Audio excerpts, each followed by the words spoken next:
আল্লাহ পাক রব্বুল আলামিন এই পদ্ধতিতে মানুষকে তাকওয়ার শিক্ষা দিলেন যে মানুষ, আমি আল্লাহকে ভয় করে রমজান মাসে তুমি তোমার হালাল খাদ্যটা কি করো না, গ্রহণ করো না, হালাল পানীয় এটাও তুমি গ্রহণ করো না, হালাল স্ত্রী তার কাছেও তুমি যাও না। সুতরাং যদি যেই রোজাদার আল্লাহকে ভয় করে হালাল খাদ্যটাকে পর্যন্ত পরিহার করতে পারে এই রমজান মাসে, বাকি 11 মাসেও আল্লাহর ভয়ে সে অন্যান্য অপরাধ পাপ পঙ্কিলতা থেকে নিজেকে বিরত রাখতে পারবে। এটা রোজাদারের জন্য যতটা সহজ হয়, আর যিনি রোজা রাখেন না তার জন্য এতটা সহজ হয় না। এই পদ্ধতিতে আল্লাহ পাক রব্বুল আলামিন মানুষকে কি চান, তাকওয়ার শিক্ষা দিতে চান। আলহামদুলিল্লাহ, আল্লাহ পাক সুবহানাহু ওয়া তাআলার দরবারে অসংখ্য শুকরিয়া যে মহান রব রব্বুল আলামিন আমি আপনি আমাদের সবাইকে হায়াতে জিন্দেগিতে বাঁচায় রাখছেন। আল্লাহ তাআলা আমাদেরকে শারীরিক মানসিকভাবে সুস্থ রাখছেন। পবিত্র মাহে রমজান মাস, এটা অত্যন্ত ফজিলতের মাস। আল্লাহ তাআলার নির্ধারণ করা যে 12 মাস, এই 12 মাসের মধ্যে সব থেকে শ্রেষ্ঠ মাস, হাদিসের ভাষায় সাইয়্যিদুশ শুহুর, যে 12টা মাসের মধ্যে সাইয়্যিদ নেতৃত্বের পর্যায়ে আছে এই মাস, ফজিলতের দিক থেকে সবার উপরে পবিত্র মাহে রমজান মাস। পবিত্র মাহে রমজান মাসের প্রথম জুমা, এই জুমার দিন হাদিসের ভাষায় এটাকে বলা হয় সাইয়্যিদুল আইয়াম। এই দিনটা আবার 7 দিনের মধ্যে কি শ্রেষ্ঠ, শ্রেষ্ঠ মাস, শ্রেষ্ঠ দিন। আল্লাহ তাআলার শ্রেষ্ঠ হুকুম পবিত্র জুমার নামাজ আদায় করার জন্য আমাদেরকে আগে আগে মসজিদে আসার, বসার, নামাজের পূর্বে কিছু আলোচনা করবার, শুনবার তৌফিক দান করেছেন। এজন্য সকলেই জোরে সুরে শুকরিয়া আদায় করে আলহামদুলিল্লাহ। সম্মানিত মুসল্লিয়ানে কিরাম, আমি আপনাদের সামনে পবিত্র কোরআনের একটি আয়াত তিলাওয়াত করেছি।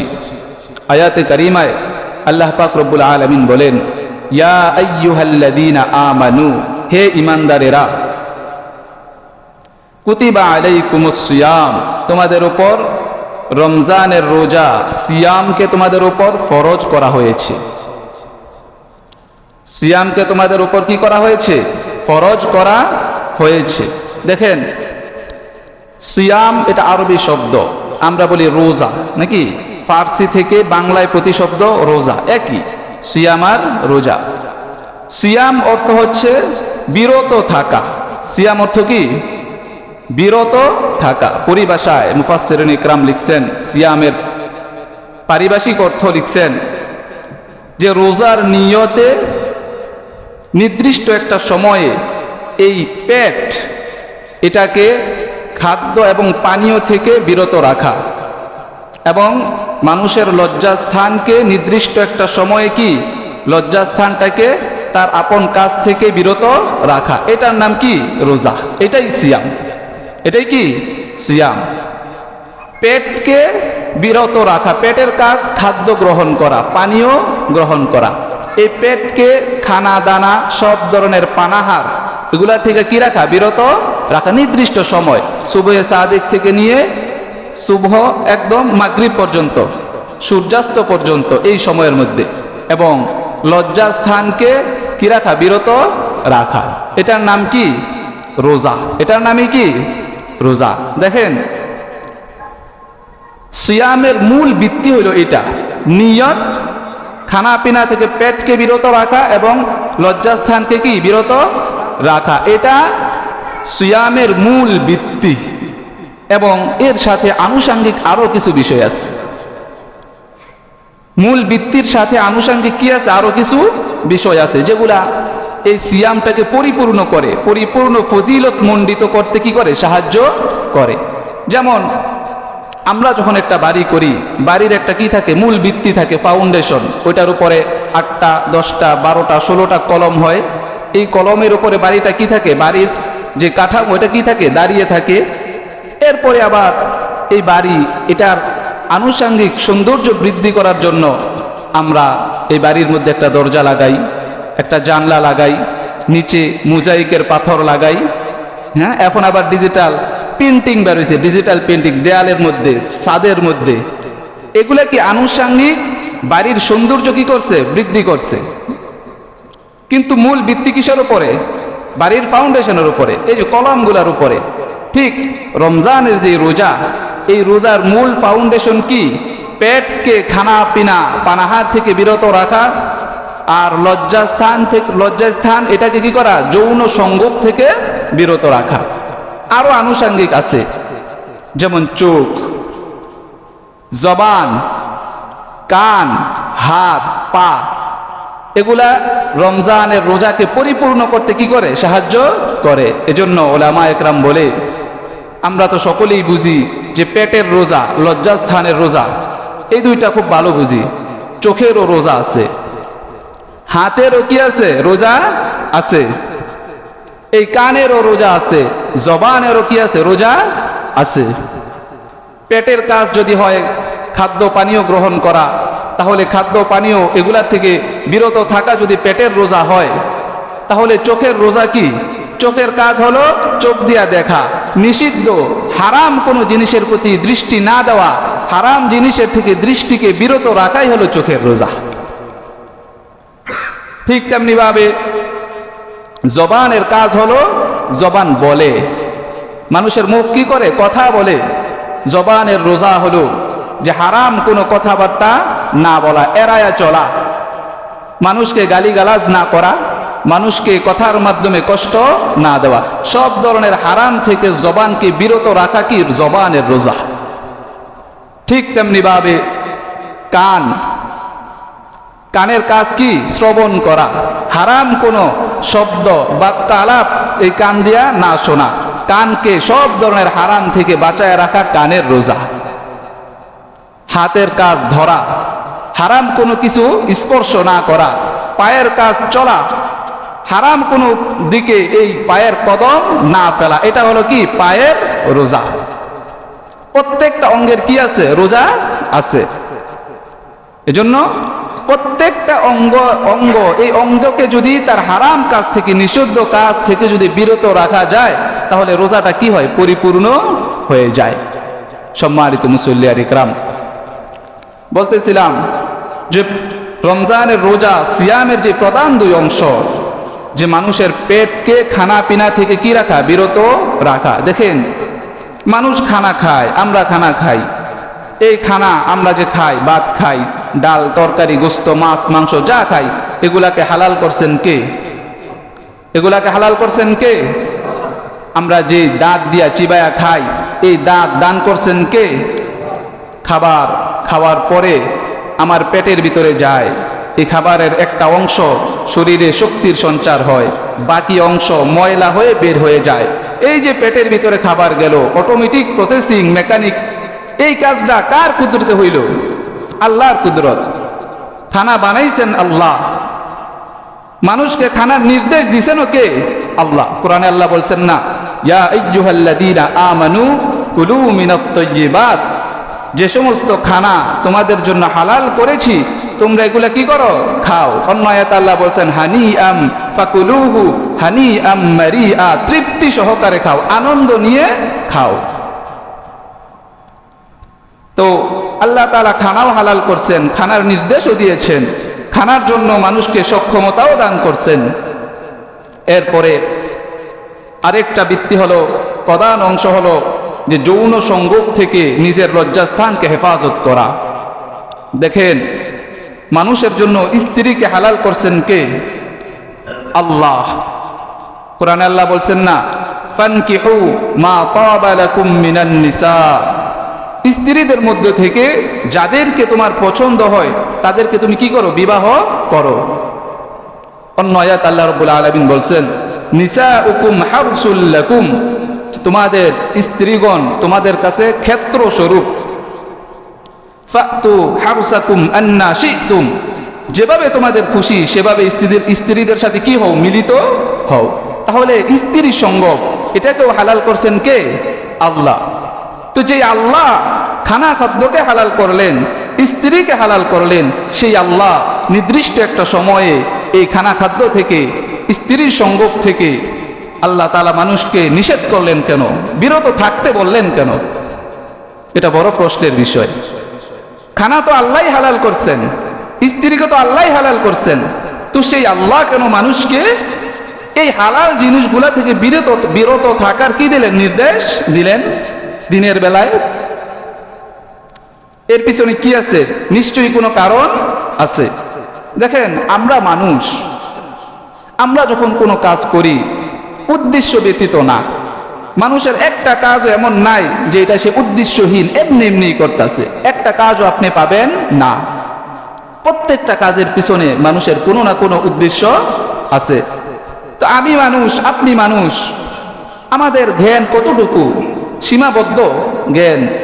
এতটুকু জ্ঞান নিয়ে আমাদের প্রত্যেকটা কাজের পিছনে যদি কোনো না কোনো উদ্দেশ্য থাকে, তাহলে যে আল্লাহ রাব্বুল আলামিন আহকামুল হাকিমিন, সব জ্ঞানীদেরও জ্ঞানী, সেই আল্লাহ রাব্বুল আলামিন মানুষকে কোনো একটা নির্দেশনা দান করবেন, অথচ তার পিছনে কোনো কারণ থাকবে না, কোনো হেতু থাকবে না, এটা হতে পারে না, এটা কখনোই হতে পারে না।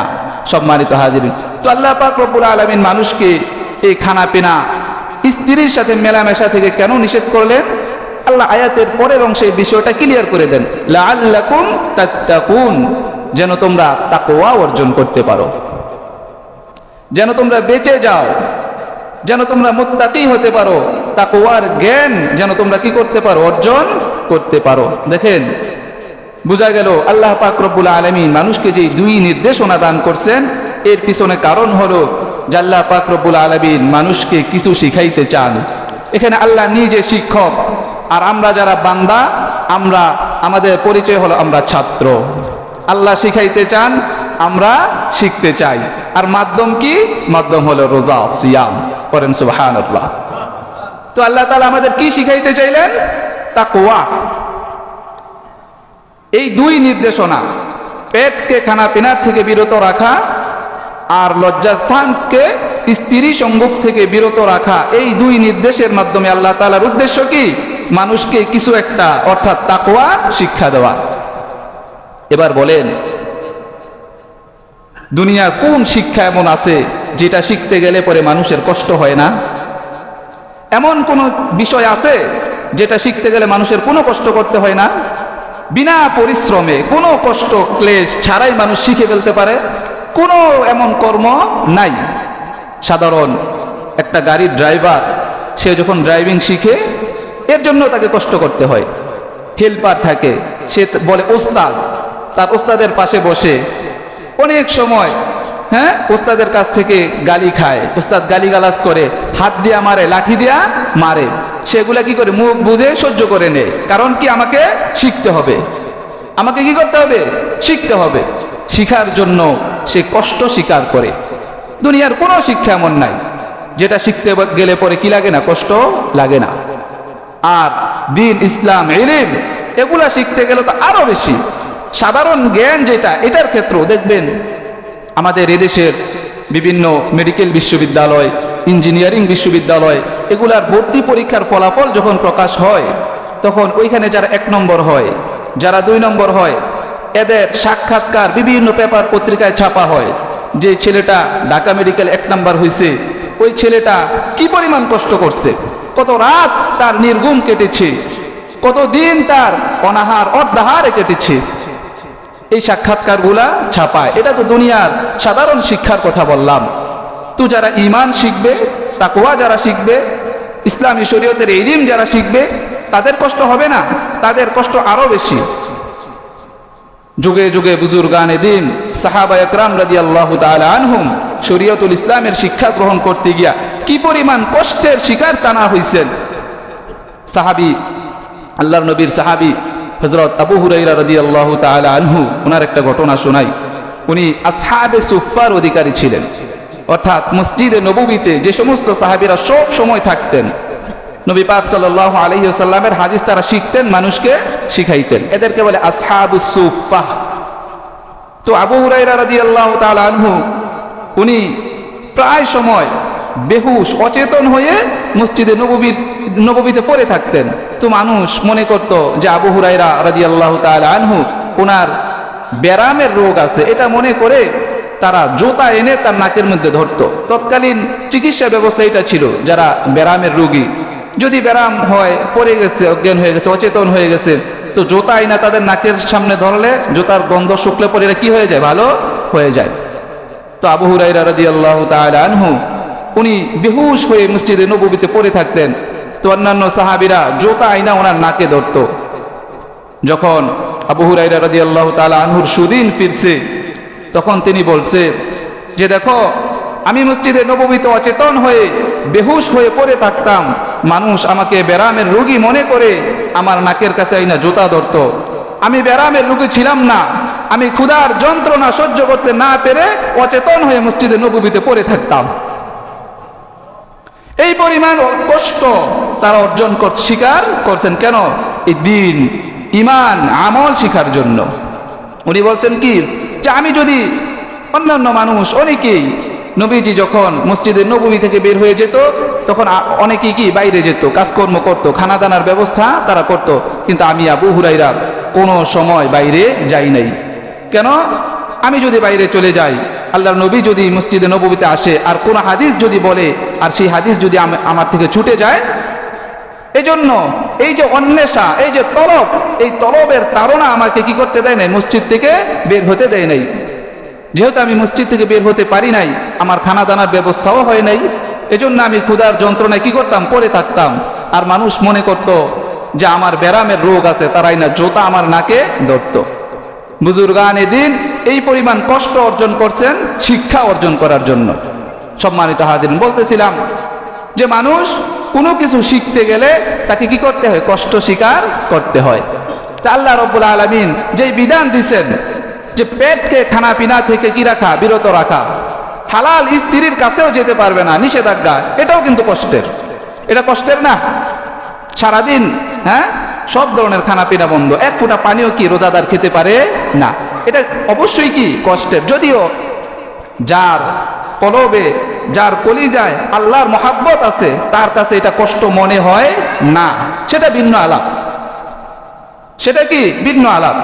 আমরা মানুষের আদত এটা, যে মানুষ যাকে মহাব্বত করে তার দেওয়া কষ্ট, এটা তার কাছে মহাব্বতের পরিমাণ বেশি হওয়ার কারণে কষ্টটা কি হয় না, কষ্ট মনে হয় না। দেখবেন আমাদের যাদের স্ত্রী আছে বাড়িতে, স্ত্রীকে আমরা বড় মহাব্বত করি, বাড়িতে এই লোক সারাদিন বাইরে কাজকাম করছে, খাটাখাটনি করছে, শরীরটা ক্লান্ত, এরপরে যখন বাড়িতে গেছে তো স্ত্রী বিভিন্ন বাঁকা তারা কথা বলে না, কিন্তু এই লোক স্ত্রীর উপর কি করে না, রাগ করে না। কেন? স্ত্রী বড় মহাব্বতের মানুষ, তাকে বড় মহাব্বত করি, এজন্য তার দুই চারটা বাঁকা কথা যদিও কষ্ট হয়, কষ্ট লাগে, এরপরেও মহাব্বত বেশি হওয়ার কারণে এই কষ্টটা কষ্ট মনে হয় না। ঠিক তেমনি ভাবে এই রোজার যে কষ্ট, এই ক্ষুধার্ততার যে কষ্ট, যার কলিজায় আল্লাহর মহাব্বত আছে, মহাব্বত বেশি থাকার কারণে রোজার কষ্ট তার কাছে কি হয় না, কষ্ট মনে হয় না। এটা হলো কার জন্য? যার কলিজায় আল্লাহর মহাব্বত আছে। আমরা যারা সাধারণ মুসলমান, আমাদের কষ্ট হয়, আমাদের কি হয়, কষ্ট হয়। এই যে মানুষের কষ্ট হয় রোজা রাখার দ্বারা, এটা আল্লাহ তাআলা জানেন কি জানেন না? এটা আল্লাহ জানেন, এটা আল্লাহ বুঝতে পারেন। রোজাদারের কি হয়, কষ্ট হয় রোজা রাখলে। এরপরেও আল্লাহ পাক রব্বুল আলামিন মানুষ এই কষ্ট স্বীকার করেও কি করুক, তাকওয়া অর্জন করুক, এটা আল্লাহ তাআলা চান। এই কষ্ট স্বীকার করেও হলেও মানুষ কি করুক, তাকওয়া অর্জন করুক। দেখবেন ছেলে যখন তার পরীক্ষা চলে, তখন ছেলে রাতে না ঘুমায় পড়তে বসে, মা দেখে, বাবা দেখে, দেখার পরে কোনো মা বাবা এমন নাই যে আমার ছেলে কষ্ট করবে আমি এটা বরদাস্ত করব। এরকম মা বাবা আল্লাহর জমিনে নাই। কিন্তু যখন পরীক্ষা আসে, ছেলেটা ঘুমায় না, ঠিকমতো খাওয়া দাওয়া করে না, সারা রাত পড়তে বসে থাকে, তখন বাবা মা কি করে, বলে যে কষ্ট করুক, সফলতার জন্য এতটুকু কষ্ট তার কি প্রয়োজন আছে, এটা মেনে নেয়। এটা কি করে, মেনে নেয়। বাকি তাকে সান্ত্বনা দেয়, বাবা তার পাশে বসে তাকে কি করে, একটু বাতাস করে, মা তাকে এক গ্লাস পানি এনে দেয়, বিভিন্নভাবে কি দেয়, সান্ত্বনা দেয়। কিন্তু কোনো বাবা মা এটা বলে না যে তোমার পড়াশোনার কি নাই, প্রয়োজন নাই, তুমি বই পুস্তক রেখে এবার ঘুমাইতে যাও। এটা কেউ চায় না। প্রত্যেক বাবা মা চায় যে কষ্ট করুক, প্রয়োজনে তাকে আমরা কি দিব, সান্ত্বনা দেব, তার প্রতি সহমর্মিতা প্রদর্শন করব। এরপরও এই কষ্টের মাধ্যমেও সে কি করুক, সফলতা অর্জন করুক।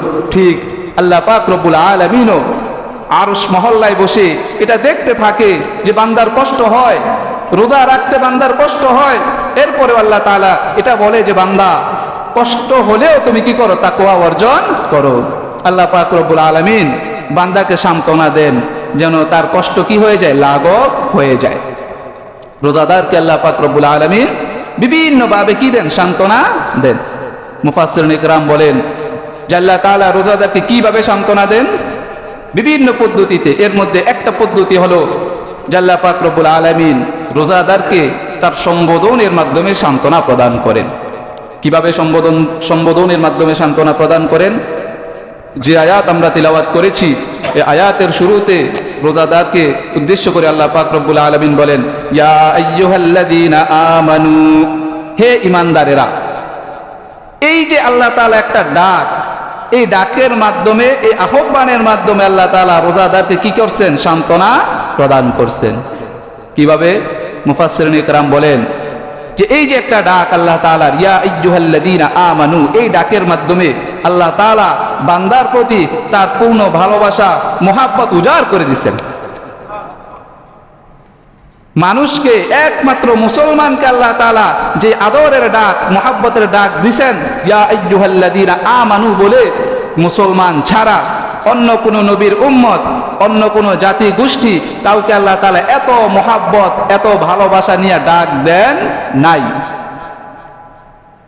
মুসলমানদেরকে আল্লাহ তাআলা যে মহাব্বত আর ভালোবাসা নিয়ে কি দিছেন, ডাক দিছেন। দেখবেন যখন মানুষ ক্লান্ত হয়, পরিশ্রম করে, তখন তাকে যদি, তার সাথে যদি কেউ একটু ভালো আচরণ করে, তাকে যদি কেউ একটু ভালো করে ডাক দেয়, তখন তার ক্লান্তি অনেকটা কি হয়ে যায়, দূর হয়ে যায়। শ্রমিক যখন কাজ করে, কাজ করতে করতে তার শরীর ঘেমে গেছে, শরীরটা ক্লান্ত হয়ে গেছে, মালিক যদি তার সাথে একটু ভালো আচরণ করে, ভাই বলে একটু ডাক দেয়, অথবা তার নামটা সুন্দর করে নিয়ে যদি তাকে একটু ডাক দেয়, তখন সে বলে, আহা, মালিক আমার সাথে এত সুন্দর একটা আচরণ করছে যে আমার ক্লান্তিটা কি হয়ে গেছে, দূর হয়ে গেছে। যদিও কাজ করে শরীর ঘেমে গেছে, কিন্তু মনটা কি হয়ে গেছে, প্রশান্ত হয়ে গেছে। ঠিক আল্লাহ পাক রব্বুল আলামিন মুমিনকে এক মহাব্বতের ডাক দিয়া তার ক্লান্তিকে কি করে দেন, দূর করে দেন। এই ডাক রোজাদারকে দিছেন, এই ডাক যারা ঈমানদার তাদেরকে আল্লাহ তাআলা দিছেন। এই আদরের ডাক, মহাব্বতের ডাক অন্য কোনো কাউকে দেন নাই। শুধুমাত্র ইহুদি জাতি, এদেরকে আল্লাহ তাআলা একবার পুরা তাওরাত কিতাবের মধ্যে একবার তাদের এই জাতির নাম ধরে ডাক দিছেন, আইয়ুহাল্লাযীনা হাদু। কয়বার? একবার শুধু ডাক দিছেন। এই একবার ইহুদি জাতি আল্লাহর এই আদরের ডাক পাইয়া তারা এই পরিমাণ খুশি হইছে, আনন্দিত হইছে যে আনন্দের আধিক্যতার দরুন তারা সীমা লঙ্ঘন পর্যন্ত করে ফেলছে। বলেন নাউজুবিল্লাহ। দেখবেন দুনিয়াতে, বর্তমান দুনিয়াতেও যত যুদ্ধ বিগ্রহ, যত ফিতনা ফাসাদ, এই সব কিছুর পিছনে একটা জাতিগোষ্ঠী দায়ী, এরা হলো ইয়াহুদ। বর্তমান ইসরায়েল দেখবেন দেশে দেশে যুদ্ধ দখল, মানুষের উপর জুলুম নির্যাতন, সীমান্ত দখল, দেশে দেশে যুদ্ধ লাগায় দেওয়া, এই সব অপরাধগুলা করে এরা। কেন করে? এরা মনে করে যে আল্লাহ তাআলা আমাদেরকে আইয়ুহাল্লাযীনা হাদু, আমাদেরকে মহব্বত করে ডাক দিছেন। সুতরাং এই ডাক শোনার পরে এরা বলছে, নাহনু আবনাউল্লাহি ওয়া আহিব্বাউ, যে আমরা আল্লাহর সন্তান, আমরা আল্লাহর প্রিয় পাত্র। সুতরাং যেহেতু আমরা আল্লাহর প্রিয় পাত্র, আল্লাহর সন্তান, আমাদের আর কোনো গুনাহ নাই, আমরা দুনিয়াতে যা করব সবকিছু কি বৈধ। কারণ কি? আল্লাহ আমাদেরকে মায়া কইরা, আদর কইরা ডাক দিছেন। আর মুসলমানদেরকে আল্লাহ পাক রব্বুল আলামিন এই মায়ার ডাক, আদরের ডাক, মহাব্বতের ডাক পবিত্র কোরআনে গনে গনে 132 বার দিছেন। কতবার? 132 বার দিছেন। তার মধ্যে একটা হলো যারা রোজাদার, তাদেরকে আল্লাহ তাআলা এই মহাব্বতের ডাক দিছেন। তাদেরকে ডাক দিয়া আল্লাহ তাআলা সান্ত্বনা প্রদান করছেন, 1 নম্বর। 2 নম্বর, যারা রোজাদার তাদের কষ্টকে লাঘব করার জন্য আল্লাহ তাআলা যে সান্ত্বনা প্রদান করছেন সেটা হলো কুতিবু, ইয়া আইয়ুহাল্লাযীনা আমানু কুতিবা আলাইকুমুস সিয়াম, কুতিবা আলাইকুমুস সিয়াম। যে আল্লাহ তাআলা এখানেও এই বান্দার উপর, এই উম্মতের উপর সহমর্মিতা প্রদর্শন করছেন। কিভাবে? বলেন, আমাদেরকে সৃষ্টি করছেন কে? আমাদের বিধান দাতা কে? আল্লাহ তাআলা যেই বিধান আমাদের উপর নাজিল করবেন, সেই বিধান যদি কোনো মানুষের বুঝে ধরে তবেও তাকে মেনে নিতে হবে, যদি তার যুক্তিতে না ধরে তবুও তাকে কি করতে হবে? মেনে নিতে হবে। আল্লাহর যেই বিধান এটাই শ্রেষ্ঠ বিধান, এটাই কল্যাণকর। এর বাহিরে আর কোনো মত, আর কোনো বিধান নাই, হতে পারে না। তো আল্লাহ পাক রব্বুল আলামিন যদি চাইতেন এই রোজাকে আকর্ষিক মানুষের উপর ফরজ করে দিতে পারতেন না? যে আগে পরে কোনো আলোচনা নাই, আজকে থেকে আয়াত নাজিল করে দিলাম, আজকে থেকেই তোমার উপর রোজা ফরজ। আল্লাহ চাইলে পারতেন কিনা? আল্লাহর এই আইন যদি এইভাবেই হতো, তা আল্লাহর এই আইনের বিরুদ্ধে যুক্তি দাঁড় করানোর মতো যুক্তিবিদ এই দুনিয়ায় কোনো থাকতো না। অথচ আল্লাহ পাক রব্বুল আলামিন এখানে সহমর্মিতা প্রদর্শন করছেন। আকস্মিক হঠাৎ মানুষের উপর রোজাকে কি করে দিলেন না? ফরজ করে দিলেন না। আল্লাহ তাআলা দাপে দাপে মানুষকে সহায়ে সহায়ে আস্তে আস্তে মানুষের উপর রোজাকে কি করলেন? ফরজ করলেন। দেখেন আল্লাহ পাক রব্বুল আলামিন এই পদ্ধতি অবলম্বন করলেন যেন মানুষের উপর অতিরিক্ত কষ্ট না হয়ে যায়। আমি আগেই বলছি যে আল্লাহ তাআলা উম্মতের যে কষ্ট, রোজার যে কষ্ট, ক্ষুধার্ততার যে কষ্ট, হালাল স্ত্রী তাকে পরিহার করার যে কষ্ট, এটা দ্বারা আল্লাহর উদ্দেশ্য এটা না যে মানুষকে আল্লাহ কষ্ট দিবেন। আল্লাহর উদ্দেশ্য কি না? এটা না, বরং আল্লাহর উদ্দেশ্য হলো মানুষকে কিছু একটা শিক্ষা দিবেন, অর্থাৎ তাকওয়ার শিক্ষা মানুষকে দিবেন। আর এই তাকওয়া শিখতে গেলে যেহেতু কষ্ট হবে, যেহেতু কি হবে? কষ্ট হবে। আর এই কষ্ট যেন লাঘব হয়ে যায়, কষ্ট লাঘব করে দেওয়ার জন্য আল্লাহ পাক রব্বুল আলামিন বিভিন্ন পদ্ধতি কি করছেন? অবলম্বন করছেন। তার মধ্যে একটা হলো কি, যে মানুষের উপর আল্লাহ তাআলা রোজাকে পর্যায়ক্রমে কি করছেন? ফরজ করছেন। আকস্মিক ফরজ করে দেন নাই। যদি হঠাৎ ফরজ করে দিতেন, এটা মানুষের জন্য কি হয়ে যেত? কষ্টের কারণ হয়ে যেত। হায়, কোনোদিন রোজা রাখি নাই, আজকে হঠাৎ কি রোজার আয়াত নাজিল হয়ে গেছে, আগামীকালকে থেকে রোজা রাখতে হবে, কষ্ট হয়ে যেত। আল্লাহ পাক রব্বুল আলামিন এই পদ্ধতি অবলম্বন করলেন না, পর্যায়ক্রমে কি করলেন? রোজাকে ফরজ করলেন।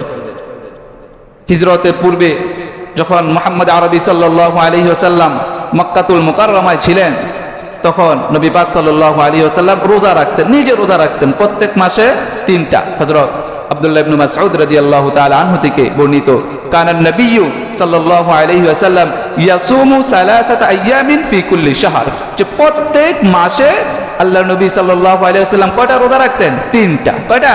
3টা।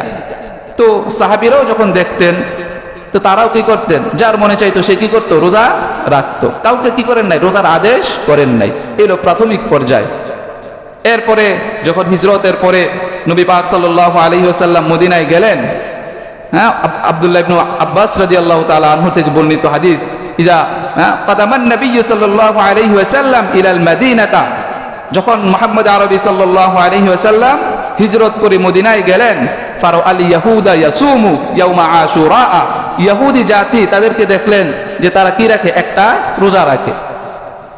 আল্লাহর হাবিব সাল্লাল্লাহু আলাইহি ওয়াসাল্লাম প্রশ্ন করলেন, মা হাজা, এটা কি? তোমরা রোজা রাখো কেন? বলল, হাদা ইয়াউমুন সালিহুন। ইহুদিরা বলল যে এটা একটা পবিত্র দিন।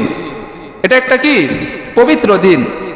নাজ্জাল্লাহু বানি ইসরাঈল মিন আদুবি, যে এই দিনে আল্লাহ পাক রব্বুল আলামিন বনি ইসরাঈলীদেরকে ফেরাউনের হাত থেকে মুক্তি দান করছেন।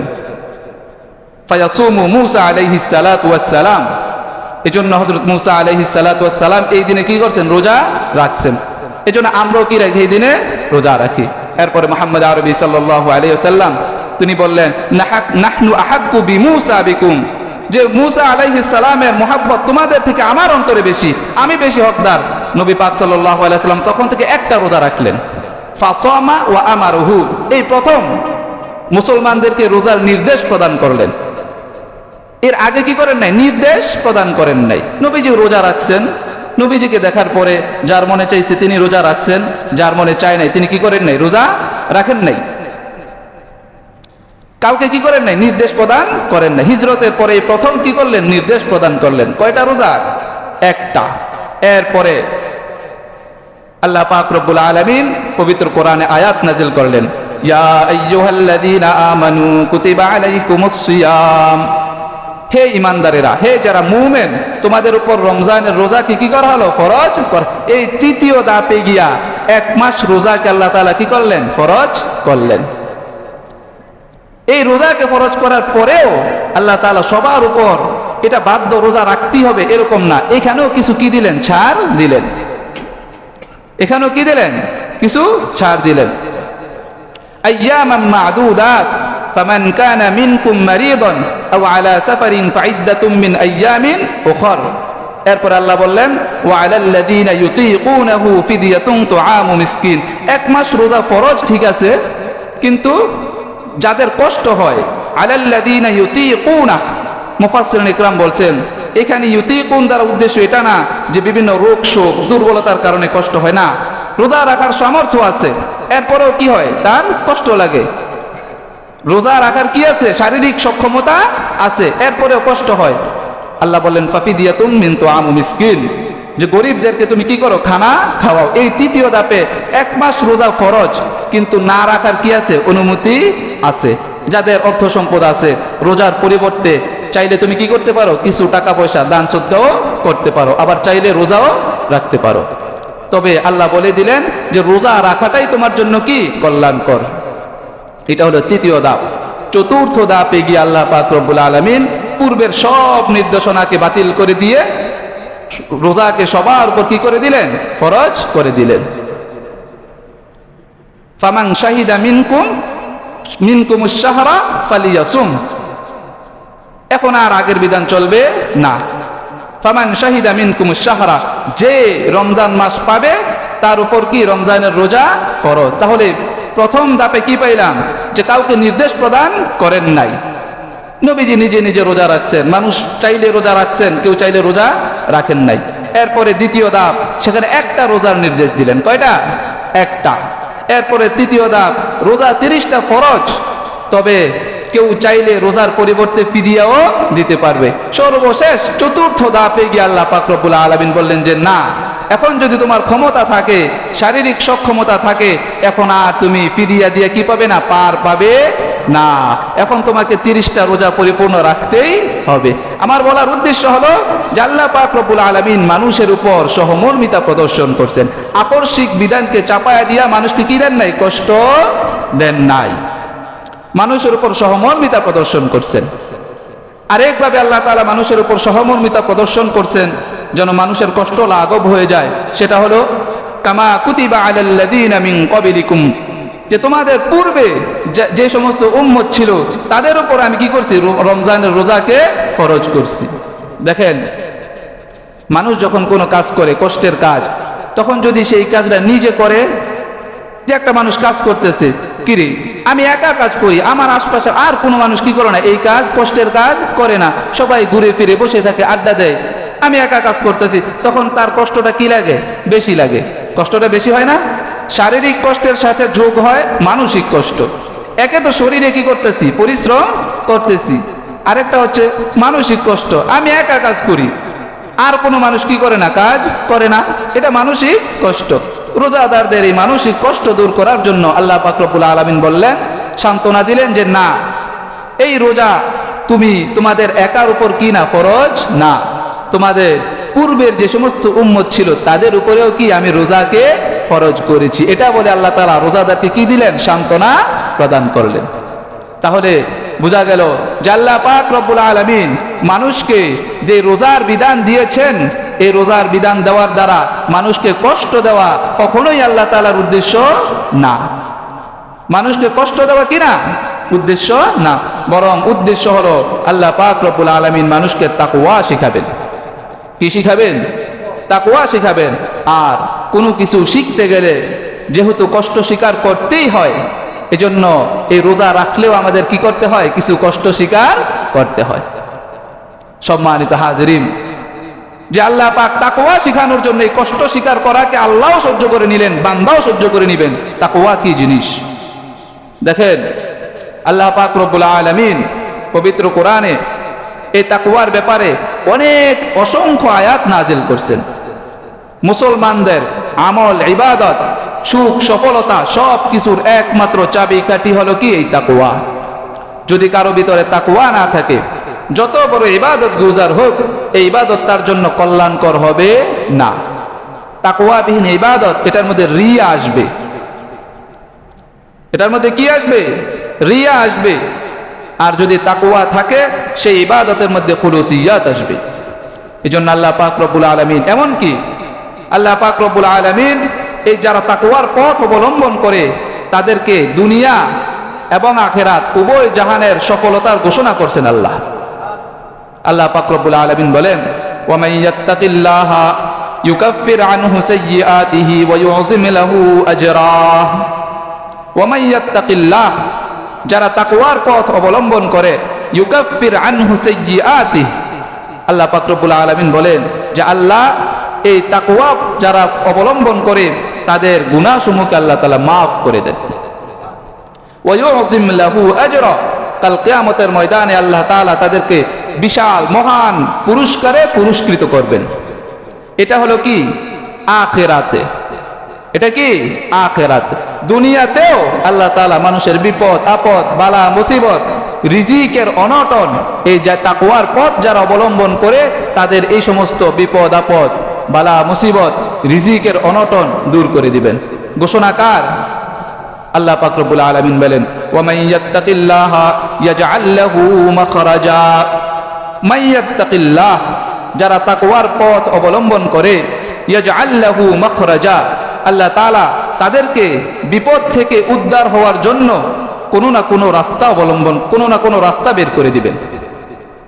ইয়াজআল লাহু মাখরাজা, বালা মুসিবত থেকে উদ্ধার করার জন্য কোনো না কোনো রাস্তা আল্লাহ তাআলা কি করে দিবেন? বের করেই দিবেন। এরপর আল্লাহ রাব্বুল আলামিন বলেন, ওয়া ইয়াখরুজুহু মিন হাইসু লা ইয়াহতাসিব ওয়া ইয়ারযুকুহু মিন হাইসু লা ইয়াহতাসিব, যারা তাকওয়ার পথ অবলম্বন করে তাদেরকে আল্লাহ তাআলা এমন উচ্চ অধিকার রিজিক প্রদান করবে, লা ইয়াহতাসিব, যেটা সে নিজেও কল্পনা করতে পারে না। এমন জায়গা থেকে আল্লাহ কি করবেন? রিজিকের ব্যবস্থা করবেন, যেটা আপনি আমি কল্পনাও করতে পারি না। এমন উৎস থেকে আল্লাহ তাআলা কি করবেন? রিজিক বের করে দিবেন। তাকওয়া কি জিনিস? হযরত আবু হুরায়রা রাদিয়াল্লাহু তাআলা আনহু, ওনাকে এক লোক প্রশ্ন করছে যে হযরত তাকওয়া কি জিনিস?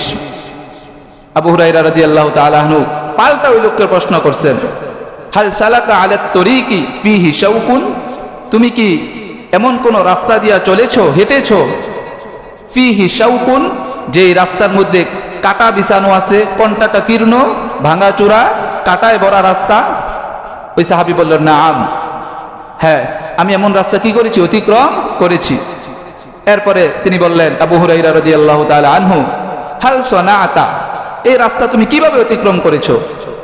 তখন সে বলল, যেহেতু এই রাস্তার মধ্যে কাটা বিছানো আছে, রাস্তাটা ভাঙাচোরা, আমি এমন ভাবে এই রাস্তাটা অতিক্রম করেছি যেন আমার গায়ে কিনা লাগে, কোনো কাটা না লাগে, কোনো ভাঙাচোরা দিয়ে যেন আমি নিচে পড়ে না যাই, এমন সতর্ক থেকে নিজেকে বাঁচায় বাঁচায় এই রাস্তাটা পার হয়েছে।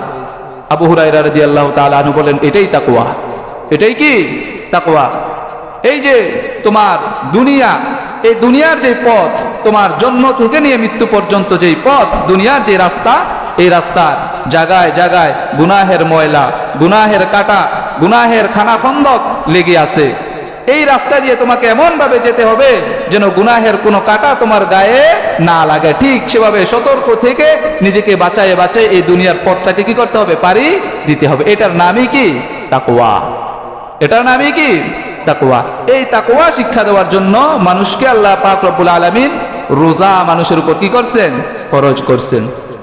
রোজা কিভাবে মানুষকে তাকওয়ার শিক্ষা দেয়?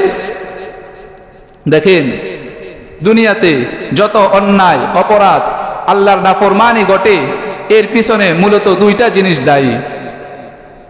এক নম্বর মানুষের পেট। এক নম্বর কি? মানুষের পেট। পেটের তাড়নায় মানুষ অন্যায় অপরাধে সংগঠিত করে, পেটের তাড়নায়। দুই নম্বর ফরজ, মানুষের লজ্জাস্থান। সে তার যৌন আকাঙ্ক্ষাকে চরিতার্থ করার জন্য দুনিয়াতে ফিতনা ফাসাদ কইরা বেড়ায়। বলা হয় যে যদি মানুষের এই দুইটা চাহিদা না থাকতো, পেটের চাহিদা আর যৌবনের চাহিদা যদি না থাকতো, তাহলে মানুষ আর পাথরের মধ্যে কোনো পার্থক্য থাকতো না। এই পেটের চাহিদা আর যৌবনের চাহিদা গোটা দুনিয়াকে প্রাণবন্ত করে রেখেছে। যদি খাওয়ার প্রয়োজন না হতো, মানুষ ঘর থেকে বের হইতো, কাজকর্ম করত? কাজকর্ম করানোর জন্য আমরা লোকজন পাইতাম? অসম্ভব। পেটের তাড়নায় মানুষ কি করে? রাস্তায় বের হয়, কাজকর্ম করে, নানান অপরাধও কি করে? সংগঠিত করে। আরেকটা হচ্ছে কি? যৌবনের তাড়না। আরেকটা কি? যৌবনের তাড়না। এই যৌবনের তাড়নায় মানুষ রক্তারক্তি, খুনাখুনি, দুনিয়াতে মোট কথা যত অন্যায়, যত অপরাধ সংগঠিত হয়, এগুলা যদি তদন্ত করেন পিছনে কারণ থাকবে এই দুইটার যে কোনো একটা, হয় পেটের তাড়না, না হয় কি? যৌবনের তাড়না। পেটের তাড়না অথবা যৌবনের তাড়না। রোজা বিধানের মাধ্যমে আল্লাহ পাক রব্বুল আলামিন মানুষের এই দুই তাড়না, পেট এবং লজ্জাস্থান, এই দুইটাকে নিয়ন্ত্রণ করার পদ্ধতি শিখাইয়া দিয়েছেন। সুবহানাল্লাহ। যেই দুই কারণে মানুষ কি করে? অন্যায় অপরাধ মানুষ করে, এই দুইটা জিনিসকে আল্লাহ তাআলা রোজার মাধ্যমে নিয়ন্ত্রণ শিখাইয়া দিয়েছেন। দেখেন, মানুষ যখন রোজা রাখে, হালাল খানা সেটাও সে কি করে না? খায় না। যদি সমাজের সব থেকে নিকৃষ্ট যে মানুষ, ধরেন একজন চোরা শেষরা চোরা আছে না, মানুষের চোখের আড়ার হইলেই কি করে? জুতা নিয়ে চলে যায়। মানুষের চোখের আড়ার হইলেই তার কি করে? পকেটে হাত ঢুকায় 2 টাকা 5 টাকা কি করে নিয়ে যায়। শেষরা চোর বলি আমরা যাকে, সমাজের সব থেকে নিকৃষ্ট।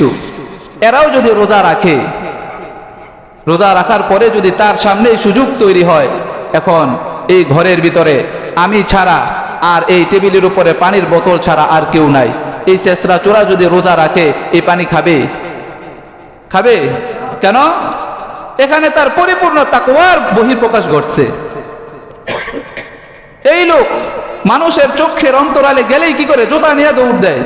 কিন্তু রোজা রাখার পরে এখানে আর কেউ নাই, এরপরে সে কি করে না? পানি খাবে তো দূরের কথা, পানিটা ছুঁয়াও দেখে না। এখানে কি ঘটছে? তাকওয়ার পরিপূর্ণ বহিঃপ্রকাশ ঘটছে। সে তার পেটকে নিয়ন্ত্রণ করছে। ভয় কাকে করছে? কাকে ভয় করছে? আল্লাহকে। আল্লাহর ভয়ে সে কি করে নাই? পানিটা হাত দিয়া ধরেও নাই। তাহলে এই যে রোজার কষ্ট, এই রোজার কষ্ট, এটার দ্বারা উদ্দেশ্য কি? তাকওয়া অর্জন করা। কি করা?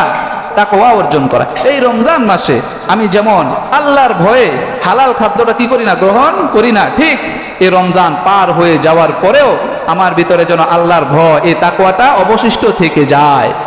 আমি অন্যান্য নাফরমানি গুলাও যেন কি আল্লাহর ভয়ই ছেড়ে দিতে পারি। এই জন্যই আল্লাহ তাআলা মানুষের উপর রোজাকে ফরজ করছে।